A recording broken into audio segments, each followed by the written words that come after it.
Boa noite, senhoras e senhores. Hoje apresentaremos para vocês o litero musical Paulo de Tarso. Trata-se de uma composição que une literatura à música, baseado no livro Paulo e Estevão, considerada uma das mais importantes obras psicografadas por Francisco Cândido Xavier e narrada pelo autor espiritual Emmanuel. A obra descreve primorosamente a trajetória de Paulo de Tarso, então Saulo, um exímio conhecedor das leis judaicas, desde os tempos em que era costumais perseguidor dos seguidores de Jesus Cristo, até tornar-se o convertido e fiel divulgador da palavra dele. A exposição será realizada pela Jerusa, uma apaixonada declarada pela história de Paulo de Tarso, e a arte espírita, música, poesia e teatro pelos tarefeiros do Centro Espírita O Bom Pastor de Navegantes. Explico. A arte é poderoso meio de elevação, é fonte das mais puras alegrias. Ela embeleza a vida, sustenta e consola nas provas. Quando é inspirada por uma fé sincera, por um nobre ideal, a arte é fonte de instrução e meio incomparável de aperfeiçoamento. Com vocês, então, o litero musical Paulo de Tarso, conduzido pela Jerusa Mais.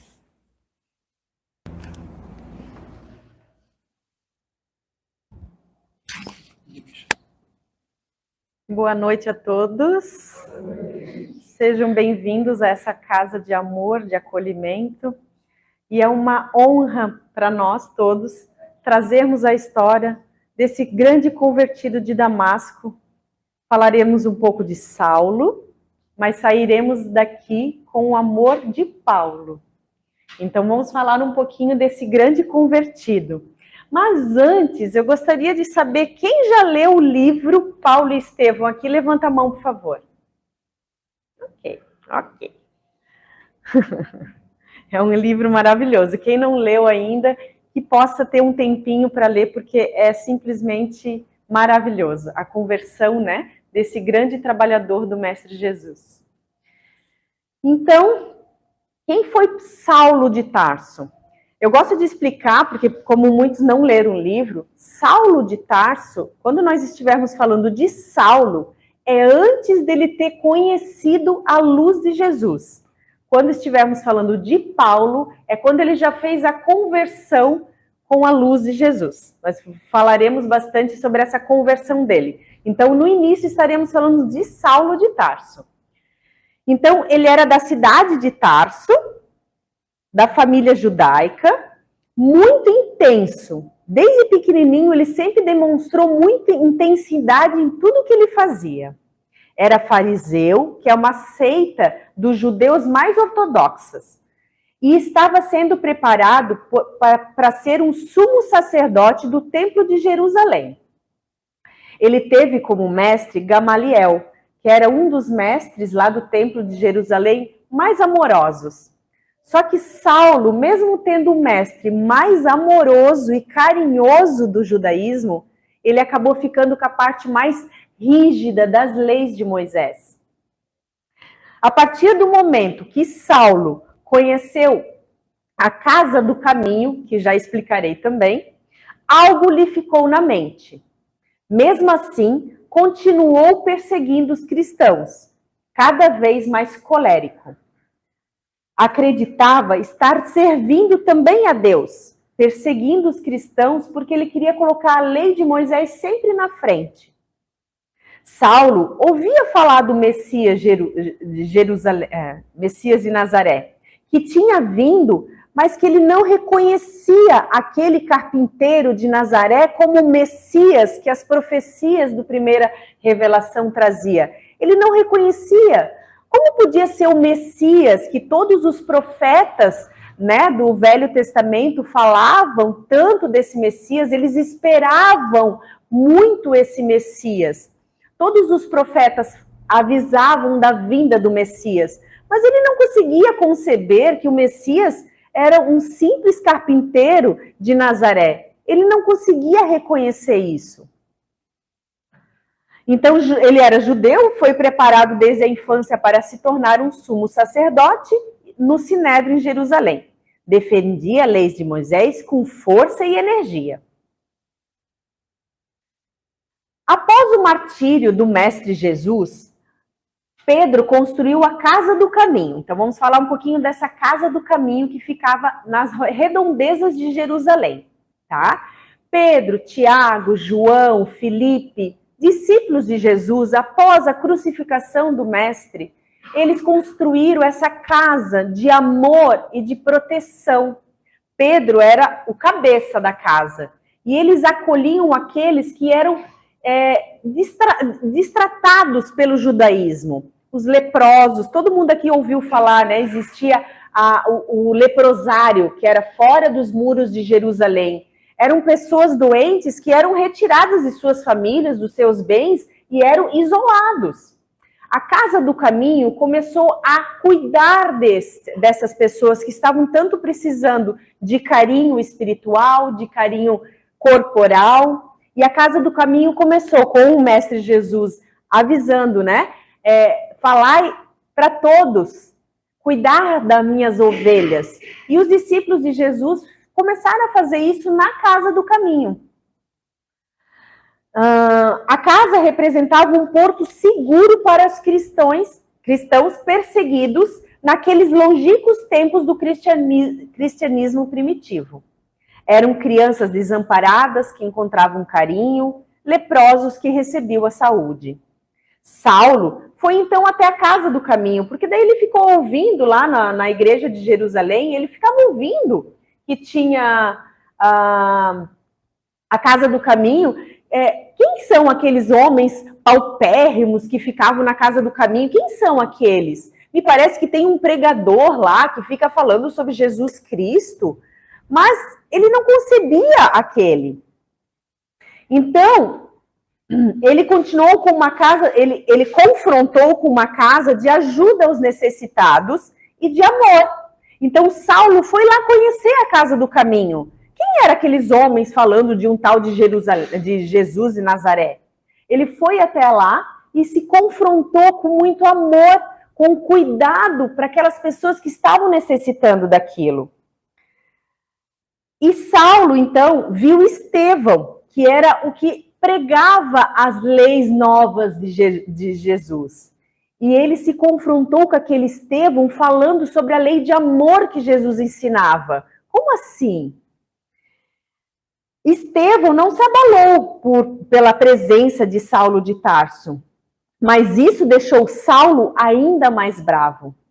Estevão diz a Saulo: a paz difere da violência, tanto quanto a força do Cristo diverge da vossa. Saulo, intrigado com a passividade de todos os seguidores do Cristo, diz: esse mestre do caminho deve ter sido um alto exemplo de mestre e covardia.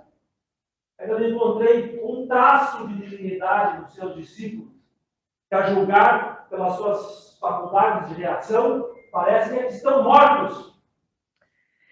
Pedro, recebendo tão cheio essa injúria, respondeu serenamente: Saulo, Saulo, enganai-vos se assim os pensais. Os discípulos do Evangelho são apenas inimigos do mal e colocam o amor acima de todos os princípios. E nós julgamos que com Jesus todo julgo é suave. Não! Bobagem! Bobagem! Saulo muito enérgico, né? Ele era assim, ele incutia as leis de Moisés. Ele não concebia uma casa que acolhia os necessitados e tinha Estevão como pregador falando de um Jesus, dizendo que Jesus era o Messias prometido pelos profetas. Não, Saulo não concebia. E aquilo deixou ele mais bravo. E ele começou a perseguir todos aqueles que traziam o tal de Jesus de Nazaré como Messias. Porque isso para ele era uma injúria. Era uma ofensa a Moisés. Saulo estava transtornado de ódio depois de conhecer a Casa do Caminho. E ele começou a perseguir todos os seguidores do tal carpinteiro. Conseguiu levar o apedrejamento Estevão. Estevão era irmão de Abigail, que já falaremos dela. Era noiva de Saulo. Então Saulo tinha um grande amor por Abigail. E Abigail foi separada, quem lê o livro sabe o que aconteceu, foi separada do irmão que ela tanto tinha amor, que era conhecido como Gesiel. Quando Gesiel ele foi trabalhar nas galeras e foi separado da irmã, ele foi recebido como um doente, necessitando daquele colo pela casa do caminho. E Pedro começou a cuidar de Estevão. E daí Estevão teve que trocar de nome.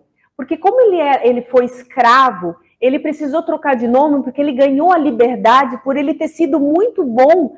Numa dessas viagens de barco, ele cuidou de um grandão assim do judaísmo e ele acabou ganhando a liberdade. Mas eles não poderiam dar a liberdade para Gesiel. Então ele pediu, te darei a liberdade, você está doente, te darei a liberdade, mas troque de nome, para não me comprometer. Então, quando Gesiel chegou na casa do caminho, foi cuidado por todos aqueles discípulos amorosos do Mestre Jesus. Pedro, principalmente, viu que aquele Gesiel doente tinha uma luz. Ele tinha muito conhecimento de todas as leis de Moisés, dos profetas. E daí Pedro viu que ele era diferente. E quando ele recobrou a saúde com tantos cuidados de Pedro na casa do caminho, ele ficou sabendo que o Messias havia vindo. Porque ele começou a falar para o Pedro, Pedro, eu espero desde a minha infância o Messias. Um dia ele virá. Daí Pedro olhou para Gesiel e disse, mas o Messias já veio. É Jesus Cristo. Aonde ele está? Ele já veio e já se foi, porque ele foi crucificado. Mas ele ressuscitou e deixou a lei de amor. Nós temos os escritos de Levi, Mateus. Então Pedro iniciou Estevão nas leis de amor de Jesus. E daí ajudou a Gesiel a trocar de nome. Então, na casa do caminho, ele era conhecido como Estevão. E era o irmão de Abigail, que tanto Abigail procurou. E Abigail era noiva de Saulo. E Saulo foi para a casa do caminho e conheceu e teve ódio pelo Estevão, sem saber que era aquele mesmo personagem que Abigail falava tão bem do irmão Gesiel. Então, tramas do destino, né?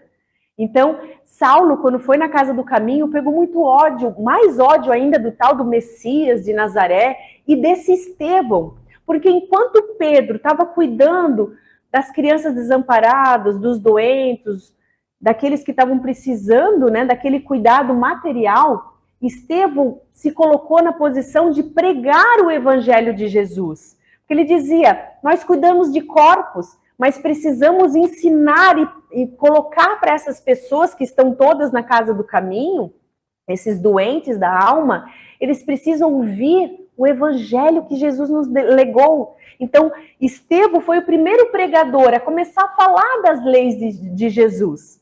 E Saulo pegou ódio exatamente do pregador das leis de Jesus, né? Então, Saulo conseguiu levar Estevão ao apedrejamento, porque ele conseguiu, como ele era grande dentro do Sinédrio, e ele conseguiu mexer lá as papeladas e conseguiu acusar de feiticeiro Estevão. E conseguiu levar ao apedrejamento, né? E com mais sentimento de vingança, planejou e começou a perseguir Ananias, mais um personagem. Ananias foi um senhor muito humilde, que quando, no apedrejamento de Estevão, Saulo convidou a noiva Abigail para estar com ele, porque ele estava como juiz dessa causa. E Abigail chegando, né, nessa hora extrema de Estevão sendo apedrejado, ela disse, Saulo, esse é meu irmão Gesiel. O Saulo, não pode ser, esse é o meu inimigo Estevão. Não, esse é meu irmão Gesiel. Então também convido todos a lerem o livro, porque é muito linda essa história. Então, Saulo, com muita vergonha, porque ele sempre foi muito orgulhoso, ele desfez o noivado com Abigail.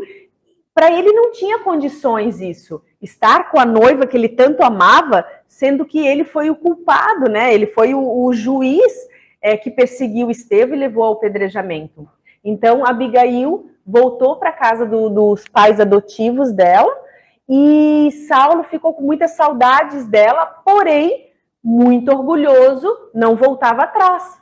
Então, Gesiel desencarnou, Estevão, né? Desencarnou, e pela misericórdia do Mestre Jesus, pela misericórdia de Deus, Estevão se acoplou perto de Saulo e começou a ser o anjo de guarda de Saulo.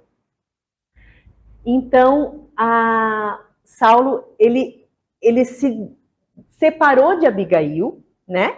Mas com muita saudade, porque era um amor assim muito lindo entre os dois. Só que Saulo ficou ainda mais colérico depois disso tudo, porque para ele, além de ter que perseguir e perseguir todos os cristãos com aquele ódio que ele tinha de Jesus, o apedrejamento daquele que ele se colocou como inimigo de Estevão separou ele de Abigail, pelo orgulho que ele sentia.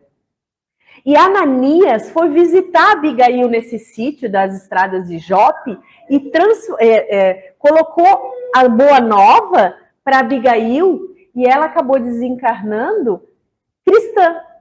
Ela aceitou as leis de Jesus e Saulo ficou sabendo.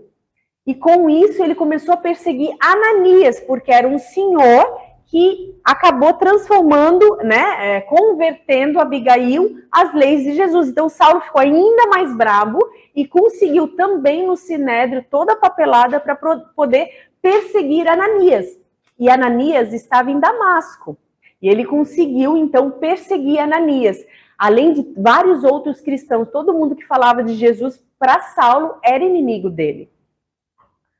Saulo foi com uma comitiva para a cidade de Damasco, atrás de Ananias, com a intenção de levá-lo também à morte por pregar o evangelho deste humilde nazareno.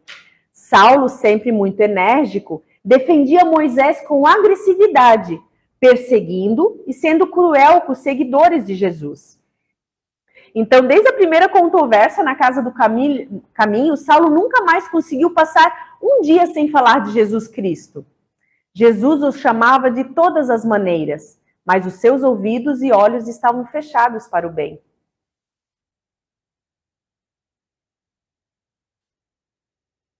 Saulo, então, muito enérgico, defendia Moisés, né? E com agressividade perseguindo e sendo cruel com os seguidores de Jesus. Até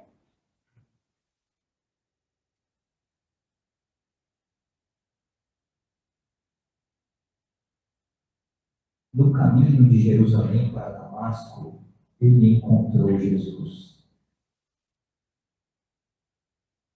Quando Saulo viu uma luz brilhante no céu, ele caiu por terra. Uma voz perguntou: Saulo, Saulo, por que me persegues? Mas quem sois? Quem sois vós, Senhor? A voz replicou: Eu sou Jesus, a quem tu persegues. Mas levanta-te e entra na cidade, onde te dirão o que te convém fazer. É verdade. Mas eu estou cego! Eu estou cego! O que está acontecendo? Eu nada vejo. Estou cego! Cego!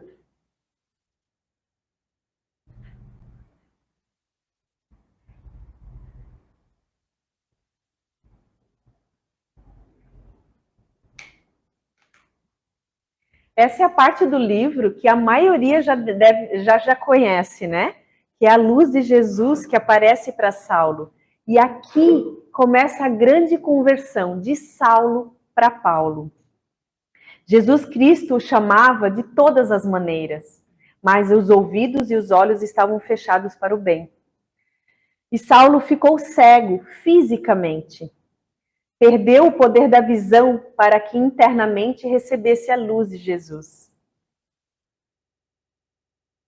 A luz que lhe banhava os olhos quando ele enxergou Jesus. E no caminho, ele viu a figura de um homem junto com a luz. Quando ele recebeu aquela luz, ele caiu do cavalo, ele estava indo para Damasco com outros companheiros, né? E ele viu uma luz que o cegou, derrubou-o do cavalo. E essa luz, ele viu um homem de majestática beleza, dando-lhe a impressão de que descia do céu ao seu encontro. Sua túnica era feita de pontos luminosos. Os cabelos tocavam os ombros a Nazarena, os olhos magnéticos, irmanados de simpatia e de amor, iluminando a fisionomia grave e terna, onde pairava uma divina tristeza. Daí ele ouve, né? Saulo, Saulo, por que me persegues? Daí Saulo ouve aquilo, vê aquela majestática beleza, aquela luz que o cegou, ele viu com os olhos espirituais. Mas ele pergunta, né? Quem sois? E a voz lhe responde, sou Jesus, a quem tu persegues. Ali o mundo de Saulo caiu. Ali ele se deu conta que todos aqueles cristãos que ele estava perseguindo estavam com a verdade. Ali ele viu que o martírio que ele levou Estevão estava errado. Ali ele viu que Abigail conheceu as leis de Jesus e realmente esse Jesus era o Messias. Ali ele tomou conta de todos os equívocos que ele estava, tomado pelo ódio. Então ali o mundo de Saulo desmoronou, mas ao mesmo tempo o mundo espiritual se abriu para ele. Então é muito linda essa parte do livro e a gente fica com aquela sensação de que imagina o amor de Jesus aparecer para Saulo. É muito lindo isso. Só que por que ele teve que ficar cego, né? Cego fisicamente. Porque quando nós possamos pensar assim, eu fico cego fisicamente, mas o meu espírito tem poderes de enxergar muito mais. Muitas vezes os nossos olhos nos enganam, porque a gente acredita só naquilo que está vendo. E o quanto tem atrás disso? Então, muitas vezes nós precisamos de uma cegueira física para que o nosso espírito possa enxergar as grandes verdades da vida. Então, mais um ensinamento que Jesus nos traz, deixando Saulo cego fisicamente, mas ele nunca enxergou tanto na vida dele. E ali ele se mostrou o ser humilde que existia dentro dele. Ele se deixou ser levado pelo ajudante que acompanhava ele. Ele ficou numa estalagem por 3 dias cego, lá em Damasco, né? Jesus não utilizou de condenação. Não houve censura, não houve violência. Há ternura e divina tristeza ante a queda do vaso escolhido. Não é a repressão que iria reerguer Paulo, e sim o amor que reergueu Paulo. O Paulo adormecido no coração de Saulo. O Paulo que ainda não conhecia Paulo dentro dele. Saulo não conhecia o poder de Paulo dentro dele. Porque Jesus não olha para quem somos hoje. Quando Jesus olha para nós, ele consegue enxergar o anjo que um dia seremos. Essa é a visão de Jesus para nós. Jesus, quando olhava para Saulo, o grande perseguidor dos cristãos, ele conseguia enxergar Paulo, que foi o maior divulgador das leis dele. Então Jesus, quando olha para nós, enxerga muito mais. E muitas vezes a gente precisa dessa cegueira física para que a gente possa olhar a grandiosidade que tem em nosso espírito.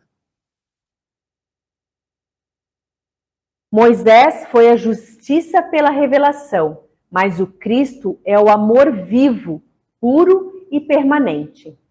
Saulo se transformaria em Paulo, divulgador inefreável da lei de amor que o Mestre Jesus nos legou.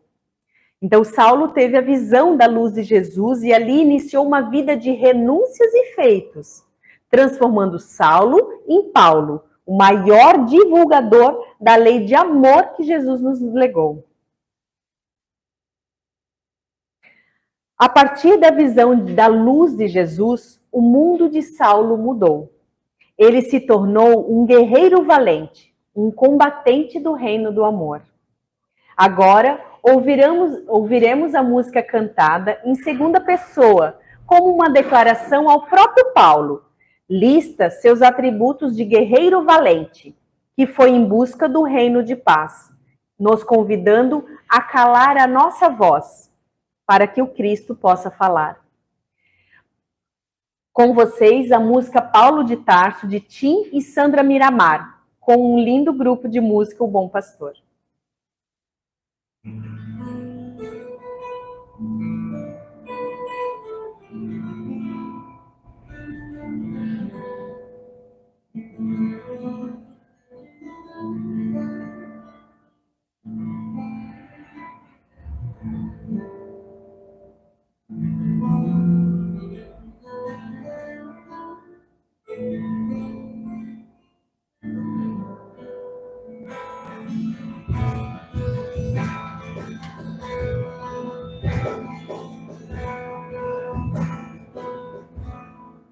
Foste um guerreiro valente, foste um combatente do reino do amor.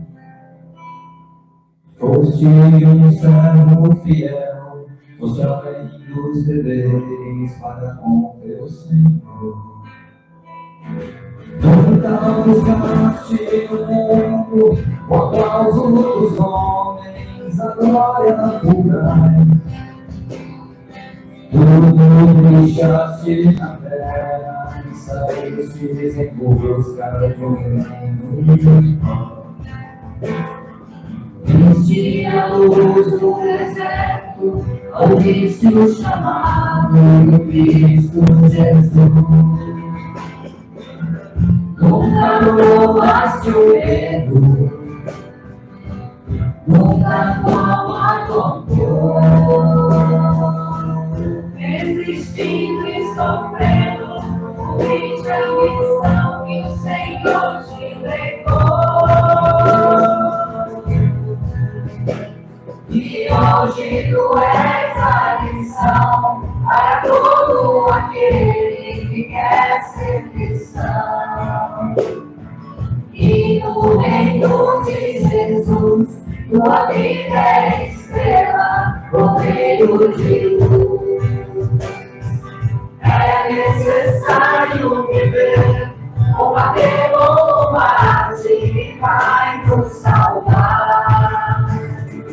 É necessário calar nossa voz para que o Cristo possa falar.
Então, é preciso calar a nossa voz para que o Cristo possa falar.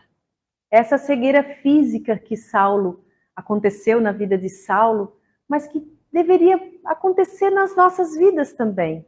A gente não precisa perder a nossa visão física, mas o quanto é necessário a gente parar de olhar só para fora. É tão necessário o autoconhecimento, o nosso olhar para dentro de nós.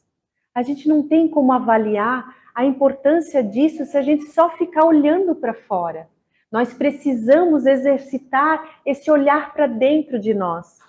Porque sem que a gente se conheça, a gente não sabe os nossos perdores, o que a gente precisa melhorar. Observar o porquê que eu ajo desse jeito, porquê que eu penso dessa forma, porquê que aquela pessoa me tira do sério.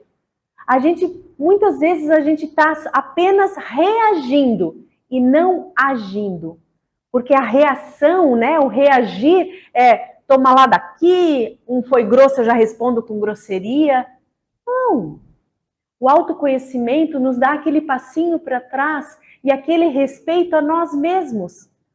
Mas me dê um tempo, eu preciso entender a minha relação com aquela pessoa, aquela relação dentro da família. Então, o autoconhecimento. Então, essa música trazia muito isso, né? Preciso calar a nossa voz de fora para que o Cristo possa falar internamente de nós, nosso autoconhecimento. Então, após a visão gloriosa de Jesus, veio a cegueira física. Com um pranto a escorrer dos olhos inexpressivos, o orgulhoso doutor de Tarso deixou-se levar a uma estalagem pobre e simples. E ali ficou 3 dias sozinho e reflexivo. Só queria saber que Deus havia mudado de resolução a seu respeito e ser-lhe-ia fiel até o final. Ali ele percebeu o grande amor que Deus tem por nós. Porque se ele permitiu que o Mestre Jesus, que era o Messias, que ele esperava desde a infância, se aparecia para ele, olha os trava-língua, aparecer para ele, ele viu o amor de Deus ali. Jesus veio provar a imortalidade da alma. Jesus veio me mostrar o quanto eu sou amado. Como assim eu estou perseguindo os filhos de Deus?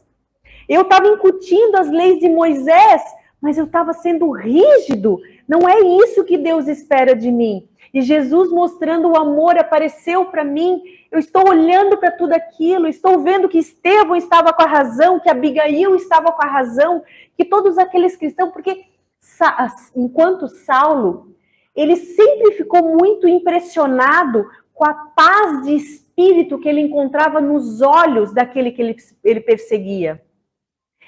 Nunca saiu da mente de Saulo o olhar de paz e de amor que Estevão demonstrou para ele no tronco do martírio. Como é que esses paupérrimos seguidores do carpinteiro de Nazaré têm essa paz de espírito que eu procuro desde a minha infância e não encontro? Ele encontrou essa paz de espírito quando ele conheceu Jesus. Ele viu o amor que Deus tem por todos nós. E mesmo ele sendo o maior perseguidor dos filhos de Deus, Jesus veio, se mostrou para ele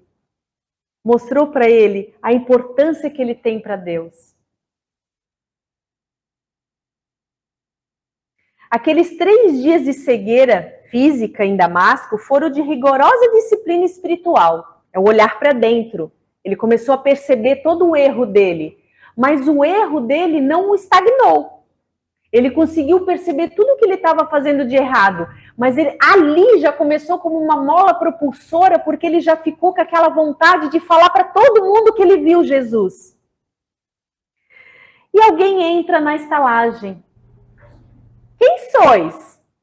Irmão Saulo, o Senhor que te apareceu no caminho de Damasco enviou-me a esta casa para que te tornes a ver e receba a iluminação do Espírito Santo.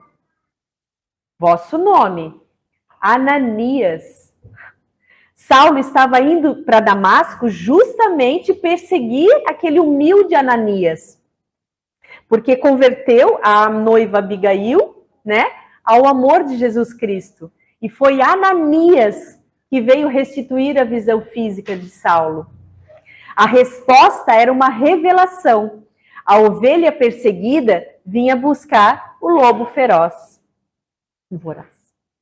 Então Jesus fez uma aparição para Ananias, pedindo para restituir a visão de Saulo.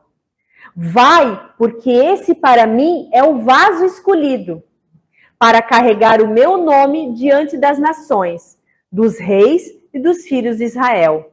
Jesus, quando olha para um fruto, Jesus, quando olha para essa maçã, ele não enxerga apenas a maçã. Jesus consegue ver quantas sementes tem dentro dessa maçã. Não. Jesus consegue olhar para essa maçã, já sabendo de todas as sementes dessa maçã e muito além. Porque olhar para essa maçã, sabendo das sementes que tem e quantas maçãs nascerão de cada uma dessas sementes. É como eu falei antes, Jesus, quando olha para nós, ele já consegue ver o anjo que um dia seremos. Nós é que não enxergamos o nosso potencial, mas Jesus não olha para o fruto, ele já olha para todos os outros frutos das sementes desse fruto. Então é uma visão gloriosa. Jesus sabia que Saulo era o vaso escolhido. E ele ainda diz para Ananias, né? Pois eu lhe mostrarei o quanto é necessário ele padecer pelo meu nome.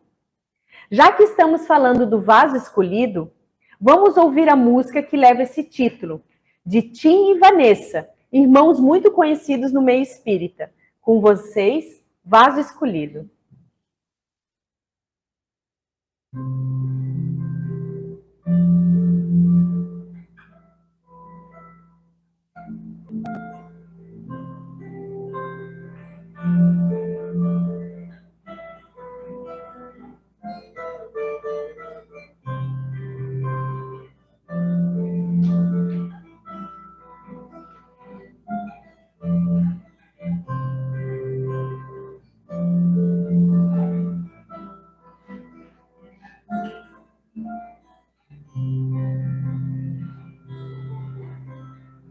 No deserto das incompreensões, o amor de Deus a nos chama a nos levantar das bocas humanas sem enxugar lágrimas do mundo afã.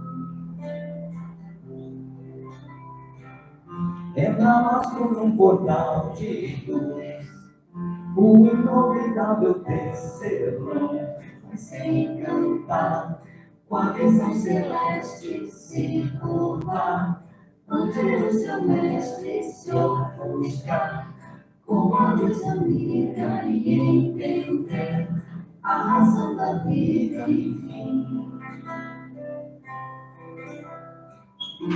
Fala em harmonia, canções maestramente entoadas, anjos de espera sublimadas, ao clarão que ofusca o brilho do sol, compadecido, inspirado a ver. Percorre os caminhos, acalma o gemido dos aflitos, de todos irmãos pequeninos, dos sedentos de Deus de amor, pois tu és o meu vaso escolhido. Necessário se faz amar, renovar-se no entendimento. Necessário é trabalhar, ser fiel no pouco e no muito. Necessário é esperar, a esperança é companheira. Necessário é perdoar, tudo se doa.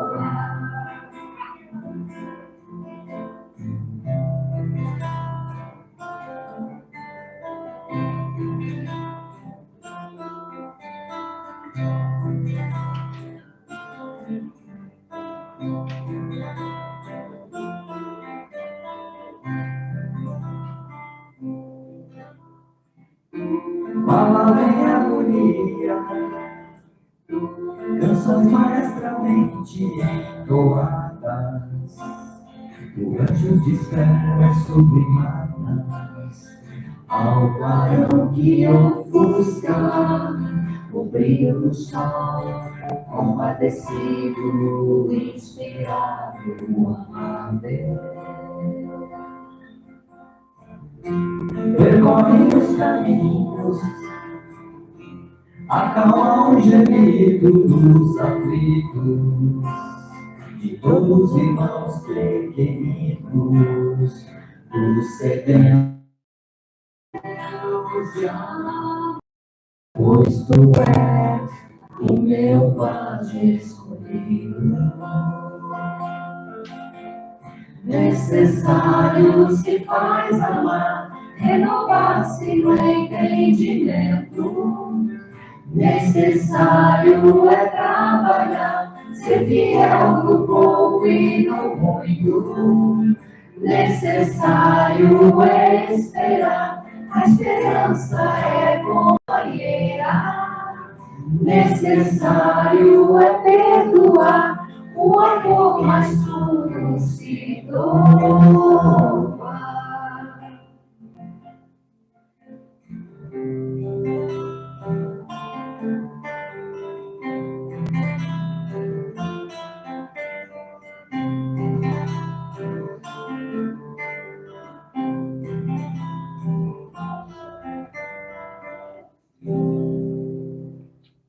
Então, Paulo é conhecido como o vaso escolhido, né?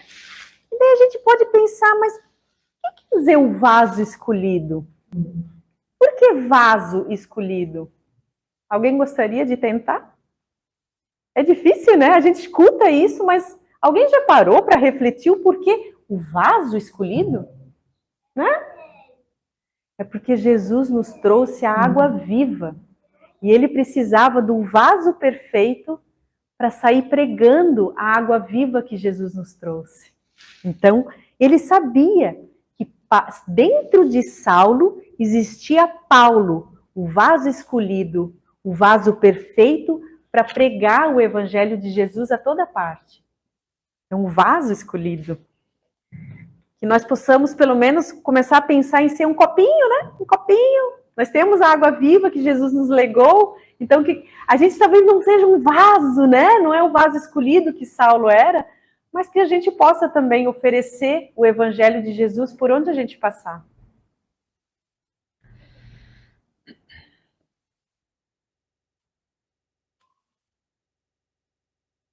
As circunstâncias e os acontecimentos da vida são movimentos do Criador que, na sua pedagogia divina, repleta de misericórdia e sabedoria, procura sondar o que acontece na nossa intimidade.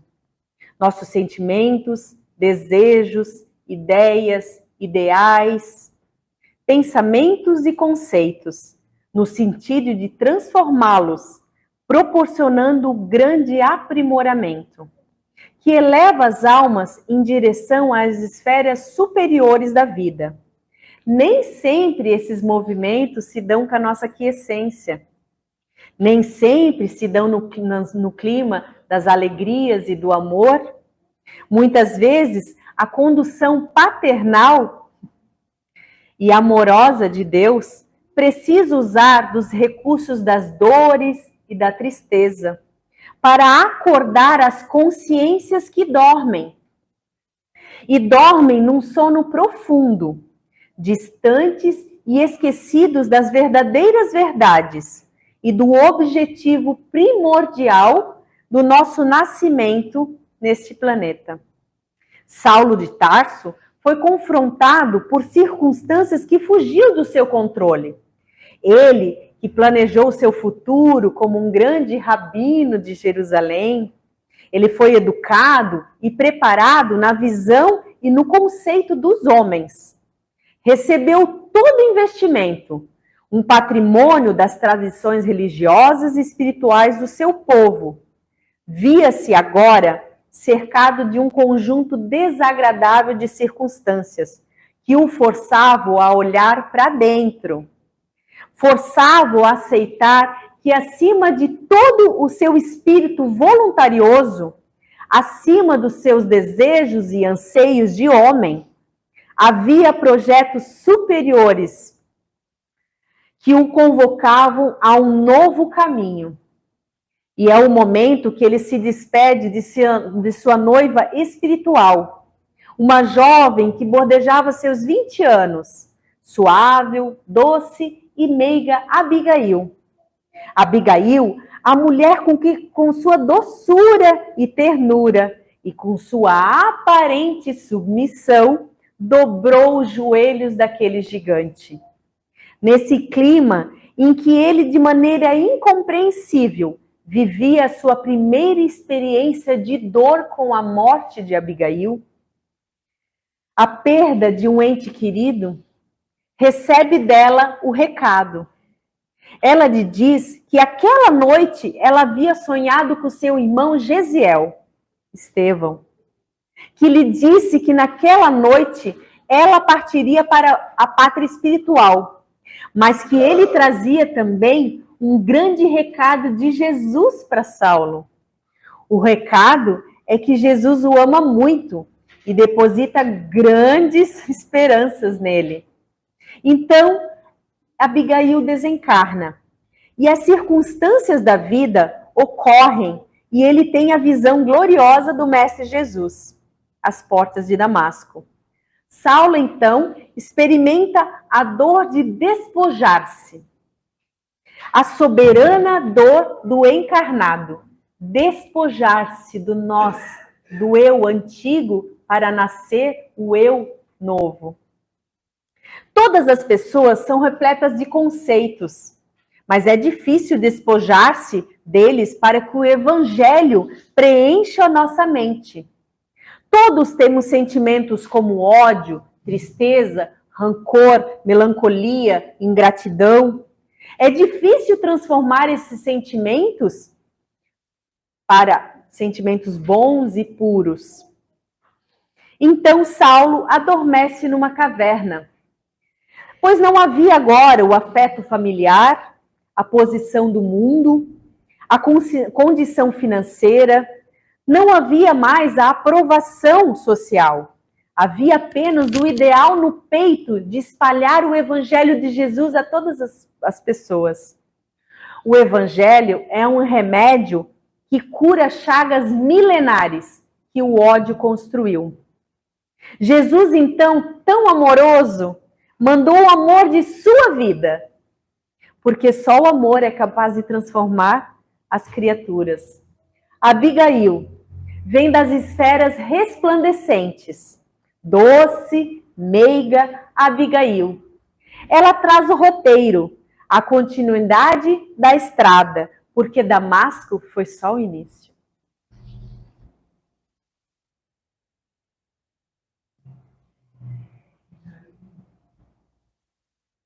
Queridos, para a certeza da vitória, do escabroso caminho, lembra-te que é preciso dar. Jesus deu ao mundo quanto possuía e, acima de tudo, deu-nos a compreensão intuitiva das nossas fraquezas, para tolerarmos as misérias humanas.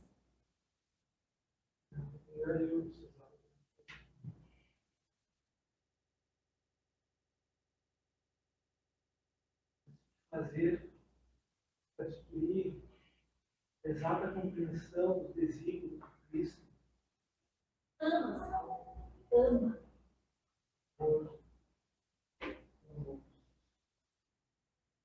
Como fazer para que a alma alcançasse tão elevada a expressão do esforço por Jesus? Trabalho. Trabalhar, mas esse desânimo destruidor não combateu. Espera, Saulo. Tem esperança. Amor, trabalho, esperança. Como conciliar as grandiosas missões do Evangelho com diferença dos homens. Perdoa, Saulo. Perdoa. Ama, trabalha, espera, perdoa. Perdoar. Lavar os olhos com o amor de Jesus. Senhor, o que queres que eu faça? Senhor, o que queres que eu faça?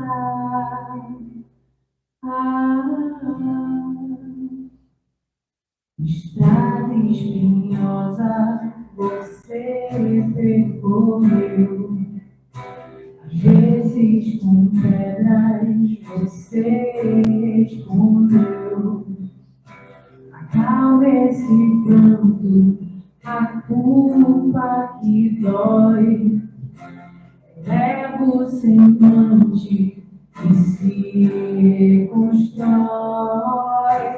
Ama, trabalha, espera, perdoa. A boa nova se ergue no bem, que se doa, que se doa. Querido, desdobre o joelho. Amigo, refaça a jornada. Querido, desdobre o joelho. Amigo, refaça a jornada.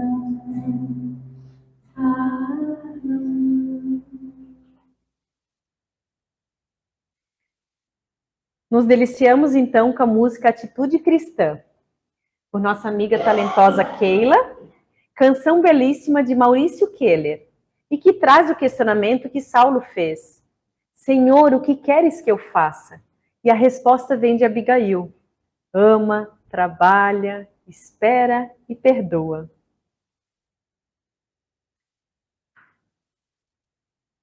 A pedidos, eu vou explicar esse desenho. No livro não temos desenho de Abigail, né? Temos as características dela. E a minha filha adolescente, escutando as características de Abigail, desenhou ela aqui. Então, é a arte também, né? A arte de uma adolescente desenhando Abigail. Então, Abigail traz para Paulo, né? Ela vem das esferas resplandecentes, porque Paulo, ele tinha aquele ideal no peito, querendo mostrar para todo mundo, falar que ele viu a luz de Jesus. Ele queria começar a falar. Então, ele começou a ir nas sinagogas e ele era rechaçado. Começavam a chamar ele de louco. Imagina, o grande Saulo de Tarso. Começar a falar de Jesus, ele também se dobrou ao tal do Nazareno, né?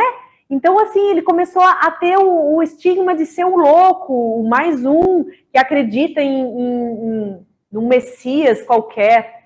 Então, ele não estava conseguindo falar, ele queria falar para todo mundo do Mestre Jesus, ele sentia aquele ideal no peito. Porém, ele não conseguia, ele não tinha êxito.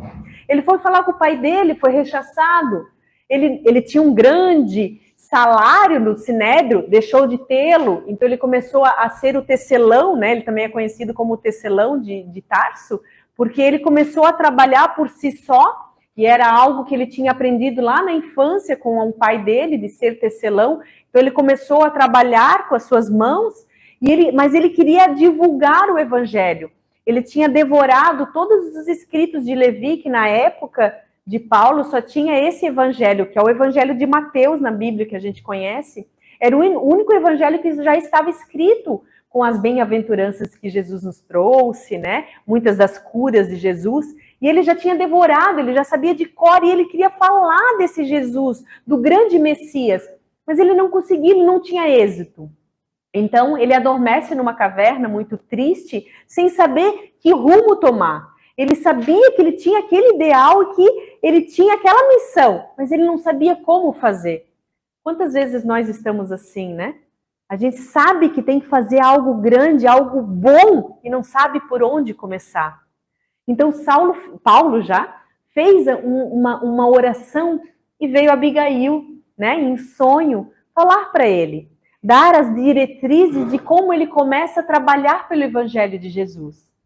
Então, quando a Abigail fala, ama Paulo, ama, olhar todas as circunstâncias com amor. Abigail fala para Paulo, lave seus olhos com amor. Em todas as circunstâncias.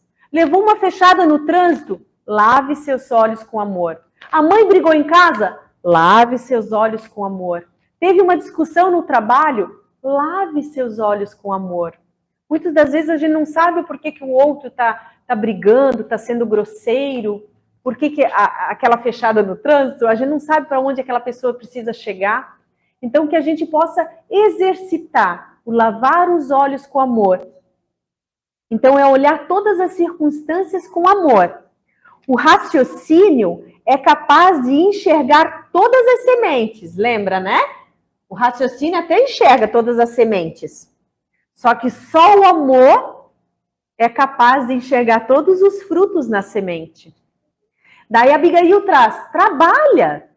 Mas Paulo estava tentando trabalhar, ele não estava tendo êxito, ele não conseguia. O que Abigail quis dizer?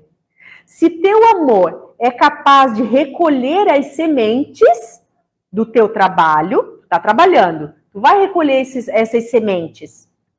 Mas para que essas sementes frutifiquem, ninguém colhe se não plantar. Então nós temos que plantar, né? E cultivar. Isso vale para tudo. Nós temos dons de despertar sementes nos outros e em nós. Se nós temos o ímpeto da violência, nós estamos sendo exemplos para quem está perto de nós. E nós sendo violentos, nós estamos despertando a semente da violência no outro. Então, que sementes a gente quer cultivar e dar de exemplo para os outros? O que a gente quer colher? Então, depende das nossas atitudes do hoje, cultivar boas atitudes para que a gente possa ter uma boa colheita. O que queremos despertar nos outros, então? Trabalha para frutificar boas sementes. Trabalhe, mas sem ansiedade. Porque tem plantas que germinam em semanas. Mas tem coisas que você cultiva agora e só colherá em muitas reencarnações. Então, trabalhe, mas sem ansiedade. Porque Deus sabe a hora de tudo, né? E Abigail também traz, espera, a espera de ter esperança. E não é a espera de quem cruza os braços. É a espera que Abigail ensinou é de ter esperança. É a espera que sabe que Deus pode tudo. Espera por quem sabe que tudo tem um propósito. Então, sem ansiedade. E perdoa. Conviver é machucar-se. Mas ninguém experimenta o genuíno amor se não passar por uma casca amarga da convivência. Se não formos capazes de dissolver as mágoas, amarguras e as experiências irreais, não experimentaremos o amor. Então, as 4 palavrinhas mágicas de Abigail, né? Paulo também é conhecido como o apóstolo dos gentios. Eu gosto de explicar essa parte porque muitas vezes, o apóstolo dos gentios, às vezes em alguma palestra espírita, o apóstolo dos gentios é Paulo de Tarso. Mas por que apóstolo dos gentios? Gentios eram todos aqueles que não eram judeus. Eles não estavam na lei judaica. Então, quando Paulo ia para as sinagogas tentar colocar que ele viu Jesus, a lei de amor, a lei do perdão, né? Ele era rechaçado, mas principalmente para quem estava dentro do judaísmo. Então, Paulo começou a identificar que a divulgação do evangelho de Jesus se daria com mais eficácia se ele começasse a falar para aqueles que não tinham entendimento judaico. E esses que não eram judeus eram gentios na época. Então ele começou a ir cidade em cidade, falar da lei de Jesus, mas principalmente para aqueles que não eram judeus, porque os judeus eram aqueles mais rígidos na lei de Moisés e não aceitava que o Messias já tinha vindo, não aceitava alguém maior que Moisés. Então ele começou a falar que aqueles que muitas vezes eram politeístas, ele começou a falar de Jesus para aqueles que não tinham esse entendimento tão rígido. E ali ele viu que frutificava as sementes. Então Paulo fazia grandes viagens, e toda cidade que ele ia, ele tentava falar, ele ia também, falava para os judeus, ia nas sinagogas das cidades que ele ia, mas ele via que frutificava mais as sementes do evangelho de Jesus naqueles que não estavam fechados nas leis mosaicas. Então ele é conhecido como o apóstolo dos gentios. As viagens de Paulo, né? Paulo percorreu todo o Mediterrâneo, grande parte do Mar Egeu, norte da África, sul da Ásia e sul da Europa. Em torno de 12.800 quilômetros, ele caminhou divulgando o cristianismo. Não é igual hoje, né, que nós temos avião, carro, né? Lá, na época, ele ia caminhando, cidade em cidade, povoado em povoado, ia com o tear dele, se instalava humildemente, trabalhava, ia conhecendo todo mundo ali da região e começava a falar do Mestre Jesus, da visão gloriosa que ele teve do Mestre, da lei de amor, as bem-aventuranças. Ele deixava cópias dos escritos de Levi e Mateus, ia fundando pequenas igrejas, às vezes 5, às vezes 10 pessoas, uma igreja doméstica. Era o que ele conseguia. Muitas vezes ele ia nas sinagogas e era rechaçado. Diferente de quem vem aqui no púlpito, né? Vem aqui, fala do evangelho, todo mundo fica feliz, carinhas sorridentes. Na época de Paulo, ele tentava falar de Jesus e ele muitas vezes foi açoitado. Ele não saiu de nenhuma cidade que ele foi fundando pequenas igrejas sem apanhar. Ele sempre teve muita gente odiando ele, mas principalmente os judeus, que não aceitavam aquele Mestre Jesus. Então, mas ele não desistia, ele falava para 20. Se 5 acreditavam nele, queriam os escritos de Levi, ele já ficava feliz. Ele instruía como era o evangelho, como tinha que ser estudado, aquele escrito de Levi. E ali ele fundava pequenas igrejas, pequenas comunidades com os escritos de Levi. Saía da cidade, pegava o seu tear e ia para a próxima cidade, caminhando. Ele ia caminhando, cidade em cidade. Ele é conhecido como um dos maiores divulgadores da lei de Jesus fora dos muros de Jerusalém. Né? Os discípulos que Jesus nos legou, os 12, muitos deles conseguiram levar o evangelho, mas Paulo foi o responsável em ir mais longe. E de pé, de cavalo, de camelo, só que cavalo e camelo era caro na época, então muitas vezes ele ia a pé, muitas vezes ele fazia viagens de navio. Paulo sofreu mais de 3 naufrágios, ele caiu numa ilha deserta lá, foi picado por uma das cobras mais venenosas da época, e ele estava ileso, porque ele era o vaso escolhido, ele estava cumprindo a missão dele, que era espalhar o evangelho de Jesus.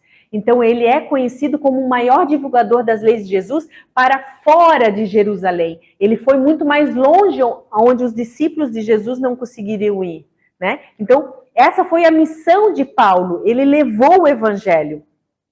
Mas a grande viagem de Paulo, a maior de toda a sua vida, foi a interna. A grande viagem de Paulo o levou de um ponto da sua evolução espiritual para outro. Ele conseguiu, numa reencarnação, o ápice da ascensão, redimido. Ele foi convidado a renunciar a todas as garantias, a toda a segurança, e investir em uma esperança, que é a fé. A fé é o alicerce da esperança. Paulo fez o percurso dele, mas o percurso de Paulo também é o nosso. Nós também estamos aqui para evoluir espiritualmente. Mas Paulo conseguiu, numa única encarnação, desencarnar redimido, desencarnar com toda a evolução possível dentro de um planeta de provas e expiações. Então ele conseguiu, mesmo vivendo ali seus primeiros 30 anos de vida, fazendo muita coisa errada, né? Relegando o amor de Jesus, perseguindo os cristãos, mas ele se sentia servindo a Deus, porém com as leis de Moisés, que era necessário na época, né? Ele não aceitava esse novo Messias. Então, ele conseguiu, depois ele trabalhou mais de 30 anos trazendo o evangelho de Jesus, e ele conseguiu, com as suas lutas diárias, conseguiu se redimir. É mais fácil tecer o tecido. Então, desse linho aqui, ó, se a gente chegar bem pertinho desse linho, a gente consegue ver as tramas desse tecido, né? O linho é um tecido nobre e a gente consegue ver. Se a gente pega um fiozinho desse, a gente consegue ver até onde ele vai, como é que é a trama de um tecido desse. Agora, é mais fácil tecer o tecido, o linho, do que entender a trama do nosso tecido reencarnatório. Essa linha que a gente consegue acompanhar aqui, da nossa reencarnação, é difícil, né? Mas as nossas reencarnações são tudo tramas que nós mesmos vamos construindo. Então, a análise interna, né? O autoconhecimento, observação dos porquês da vida. Por que eu estou nessa família? Por que eu casei com essa pessoa? Por que eu recebi como filhos esses espíritos? Por que a vida me levou para essa profissão? Por que tanta dor? Por que tanta doença? Essas tramas no nosso, né, na nossa vida espiritual é tão difícil, mas facilita quando a gente consegue olhar para dentro de nós e fazer o nosso autoconhecimento. Então a gente precisa começar a entender, porque é o tal, a gente não deve sempre estar reagindo, a gente deve agir com perspicácia, com respeito a nós mesmos, olhando as nossas emoções, nossos sentimentos, para ir entendendo o porquê dessa reencarnação nessa cidade, nessa família, com esses filhos. A gente tem que olhar com olhos de ver. Só entende as tramas do tecido, do próprio destino, quem tem sabedoria de olhar para trás. Olhar para trás sem apegar-se, sem ressentir e sem culpa. Paulo entendeu que quando a gente erra, a lei de causa e efeito nos alcança.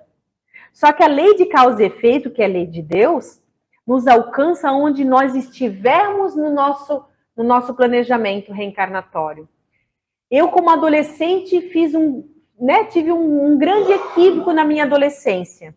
Mas se eu percebi o meu erro, eu comecei a me policiar, comecei a entender o porquê que eu errei daquela forma, um autoconhecimento, não quero mais errar, me desculpei com quem eu precisei, com quem eu magoei, comecei a agir de forma diferente, lavando meus olhos com amor. A lei de causa e efeito vai me pedir contas daquilo que eu fiz, por exemplo, na minha adolescência, mas vai me alcançar onde eu estiver na minha evolução espiritual.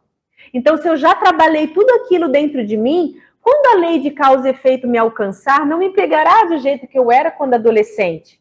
Porque nós não temos que ser igual ontem. Nós temos que evoluir. Então, é com muita inteligência que a gente deve olhar o nosso passado, a nossa infância, as nossas dores, os nossos perdores. Mas com sabedoria, que é para entender aonde nós estamos e aonde a gente quer chegar. Né? Cumprir a nossa evolução espiritual só depende de nós. Paulo errou muito. Mas ele entendeu que quando a gente erra, a lei de causa e efeito nos alcança onde estivermos na evolução íntima. E não onde estávamos quando erramos. Paulo errou muito, mas não paralisou. Quantos de nós paralisa num erro, né? Encarou o que precisava com muita valentia e conseguiu transpor abismos. Precisamos da consciência desperta. Após tantas viagens, tantas igrejas fundadas, regressou a Éfeso, onde João, o querido apóstolo, né? João, fatigado, vendo-o fatigado, disse... João viu que ele estava muito alquebrado. Já tinha passado anos e anos, ele pregando, ele apanhando, ele sendo preso, naufrágio, ele ia para a próxima cidade, trabalhava, ele estava muito magro, muito alquebrado fisicamente, mas nunca tão, né, sempre muito desperto, porque ele sabia da missão dele. Mas João, vendo-o assim já idoso, alquebrado, falou, contudo, poderia ficar conosco. Paulo respondeu, talvez estejas enganado.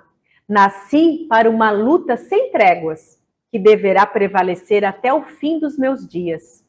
Antes de encontrar a luz do Evangelho, errei criminosamente, embora com sincero desejo de servir a Deus. Fracassei muito cedo na esperança de ter um lar, tornei-me odiado de todos, até que o Senhor se compadecesse da minha situação miserável, chamando-me às portas de Damasco. Então, ele começou, quando ele ia fundando as igrejas, quando ele já estava assim na 10ª cidade depois, vinham companheiros pedir ajuda, aquela igreja que você fundou lá em Corinto, eles estão se brigando, eles não estão entendendo aquela frase de Mateus, você tem que voltar lá, eles estão tendo contendas. Mas Paulo não tinha como ficar voltando meses e meses, caminhando com aquelas lutas todas. Ele tinha que continuar, ele sabia que a evolução dele era para frente, ele não tinha que voltar. Mas ele entendia que aqueles companheiros precisavam do carinho dele. Muitas vezes ele voltava quando era mais perto, ou ele mandava um emissário, mas ele começou a ter muito mais trabalho dessas contendas que estavam tendo nas outras igrejas, né? E ele pediu, mais uma vez, em oração, pediu ajuda. Paulo pede ajuda num momento difícil de atender todas as igrejas fundadas. Faz uma oração. Terminada a oração, sentiu-se envolvido em branda claridade. Teve a impressão nítida de que recebia a visita do Senhor. Genuflexo, experimentando indizível comoção, ouviu uma advertência serena e carinhosa. Não temas, dizia a voz. Prossegue ensinando a verdade e não te cales, porque estou contigo. O apóstolo deu curso às lágrimas. Aquele cuidado amoroso de Jesus, aquela exortação em resposta ao seu pedido, penetravam-lhe a alma em ondas cariciosas. Poderás resolver o problema escrevendo a todos os irmãos em meu nome. Então, Paulo, na carta à comunidade de Coríntios, né, onde nasceu as epístolas de Paulo. Então, na carta aos Coríntios, primeira epístola aos Coríntios, capítulo 13, ainda que eu falasse a língua dos homens e dos anjos, se não tivesse amor. Ainda que eu falasse as línguas dos homens e dos anjos, e não tivesse amor, seria como um metal que soa, como um circo que tine. E ainda que tivesse o dom de profecia, e conhecesse todos os mistérios e toda a ciência, e ainda que tivesse toda a fé, de tal maneira que transportasse os montes, e não tivesse amor, nada seria. O amor é sofredor, é benigno, o amor não é impetuoso. O amor não trata com leviandade e não se soberbece. Não folga com a injustiça, mas folga com a verdade. Tudo sofre, tudo crê, tudo espera, tudo suporta. Agora vemos por espelho em enigma, mas então veremos face a face. Agora conheço em parte, mas então conhecerei como também sou conhecido. Agora, pois, permanecem a fé, a esperança e o amor. Estes três, mas o maior destes é o amor.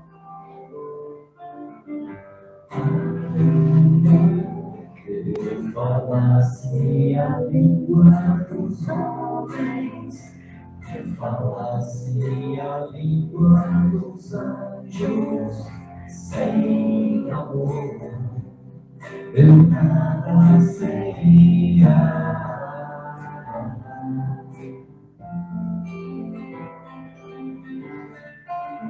É só amor, é só amor que conhece o que é verdade. O amor é bom, não quero mal, não sei de inveja ou se vai descer.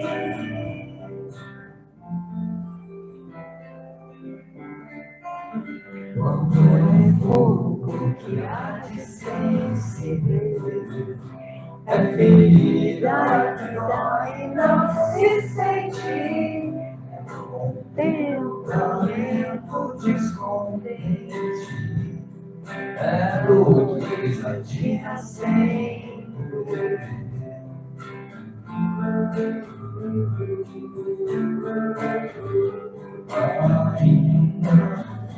Me falasse a língua dos homens, me falasse a língua dos anjos, sem amor eu nada seria.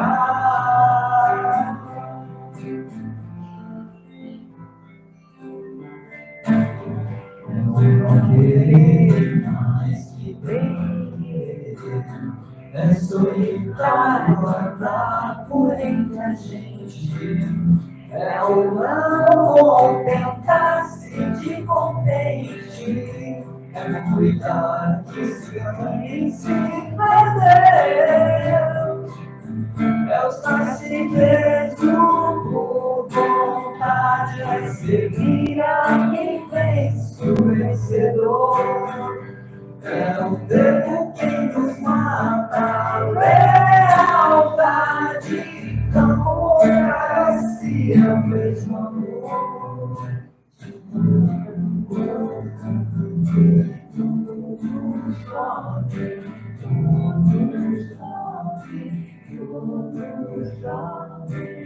Agora vejo em parte.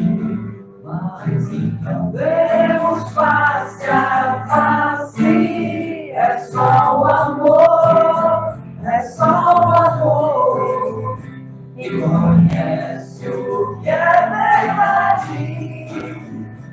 Ainda que falasse a língua dos homens, que falasse a língua dos anjos, sem amor, eu nada seria.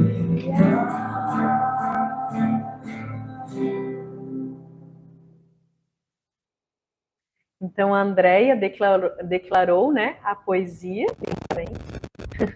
e embora não seja uma música espírita, a letra do Renato Russo, adaptada da Carta aos Coríntios, mesclada com o soneto 11, Os Lusíadas, de Luiz de Camões, para compor a música Monte Castelo, que o nosso amigo Michel cantou e tocou. Então falaremos um pouco de Gesiel, que se tornou Estevão, falei já um pouquinho, né? Mas ele era extremamente amoroso. Ele foi um rapaz simples e de coração puro. Cuidou do pai idoso e de sua irmã caçula, Abigail. Tentou defender o pai dos martírios das mãos dos romanos cruéis, onde ele ficou preso. Trabalhou arduamente nas galeras. Após, ficou responsável por cuidar da saúde de um patrício romano, que o fez com muito zelo. Acabou ganhando a liberdade perto de Jerusalém e foi levado muito doente à Casa do Caminho. E lá ele conheceu Simão Pedro e o Evangelho da Boa Nova. E se tornou o maior pregador da Casa do Caminho dos ensinamentos de Jesus. Após o desencarne, então, né? Infelizmente, né? A mandos de Saulo ainda, ele se acoplou a Paulo e se tornou um grande guia de Paulo. Ele foi um guia por mais de 30 anos. Então imagina o quanto esse espírito era bom, amoroso, porque ele perdoou Paulo ainda antes de desencarnar. Porque ele pensava, eu conheço o Mestre Jesus, eu conheço a lei de Jesus, Saulo ainda não. Então, até numa contenda que teve na Casa do Caminho, quando Saulo começou a discutir com o tal Estevão, ele ainda falou, vocês acreditam nesse tal de carpinteiro de Nazaré? E daí Estevão fala para ele, né? Ainda bem que o mestre Jesus foi carpinteiro, porque daí a humanidade inteira não ficaria mais sem o abrigo. Porque Jesus foi o abrigo de luz e esperança para a humanidade inteira. E daí é onde que essas respostas de Estevão, muito inteligentes, deixava Saulo ainda mais colérico na época. Mas depois, com a conversão de Paulo, ele entendia, ele começava a rever toda aquela discussão com Estevão e ele entendia a grande inteligência e a grande moralidade daquele espírito. Ele não sabia que como anjo de guarda estava Estevão, mas ele sentia sempre uma presença que ele levava ele a fazer o que ele precisava fazer. Ele sentia, e muitas vezes ele acreditava ser Jesus, mas era Jesus corporificado ali por Estevão. E quando Abigail também desencarnou, ela também ficou muito próximo de Paulo. Então os dois irmãos, né, Abigail e Estevão, estavam o tempo todo ajudando Paulo nas pregações, dando ânimo. Então, o quanto nós temos espíritos bons perto de nós e a gente não percebe. Todos nós temos. Depende da nossa sintonia, da nossa vibração. E Paulo, fazendo o que ele tinha que fazer, porque ele era o vaso escolhido, tinha a água viva que Jesus nos trouxe, ele era impulsionado por esses dois espíritos, Abigail e Estevão. Jesus quis que a primeira vítima das perseguições de Jerusalém ficasse para sempre irmanada ao primeiro algoz dos prosélitos de sua doutrina de vida e redenção. Combateu o bom combate. Também a carta, né, nas epístolas, a carta ao Timóteo, ele escreve para Timóteo, que era um adolescente, que ele tinha como um filho espiritual. Combati o bom combate, acabei a carreira e guardei a fé. Foram as palavras do apóstolo dos gentios a Timóteo, enquanto estava preso em Roma, já muito idoso, próximo ao seu martírio eminente. Esse versículo certamente transmite um ensinamento valiosíssimo para todo cristão verdadeiro. Combateu o bom combate. Santo Agostinho nos traz no Evangelho segundo o Espiritismo, no Livro dos Espíritos, que nós temos que fazer aquela revista quando nós formos para a cama à noite, se a gente fez tudo o que a gente podia fazer, ou todo o bem que a gente podia fazer naquele dia que passou, fazer aquela revista que Santo Agostinho nos trouxe na questão 919, se não me engano a memória. E quando nós formos fazer isso toda noite, se perguntar se a gente fez todo o bem que a gente poderia ter feito, se eu magoei alguém, amanhã a primeira coisa que eu vou fazer é pedir perdão, é reconhecer meu erro. Nós fazemos essa revista toda noite, que nós possamos também perguntar, eu combati o bom combate nesse dia? Porque depende de nós, né? Não depende das circunstâncias da vida, depende de nós. A nossa evolução está nas nossas mãos. Nós nos conectarmos em oração com os espíritos superiores, com os espíritos bons. Então, que a gente possa sempre perguntar, eu combati o bom combate no dia de hoje? Mais um ensinamento que Paulo nos lega. Então, Paulo, lá em Roma, ele foi preso, e ele já sabia que estava perto do desencarne. Ele já estava muito idoso, muito alquebrado, machucado, mas com aquele sentimento de que cumpriu tudo o que ele podia. Ele fundou muitas igrejas, que ele falou do Mestre Jesus. Com a imposição de mãos, ele curou muita gente, ele fez muita coisa boa. Então ele tinha aquele sentimento, lá na velhice, ele tinha aquele sentimento de ter combatido o bom combate e guardado a fé. Quando Paulo desencarna, ele se vê cego no plano espiritual. Cego. Novamente cego. Ele já não tinha passado por isso no caminho de Damasco? Mas daí ele olha para trás e reconhece todo o mal que ele tinha feito. Ele se reconhece cego, mas está tudo bem. Eu sei que eu mereço estar cego novamente. Mas daí ele ouve passos. E novamente, quem vem restituir a visão, agora espiritual, de Paulo? Ananias. Ananias vem e coloca Paulo para enxergar novamente agora as luzes do plano espiritual.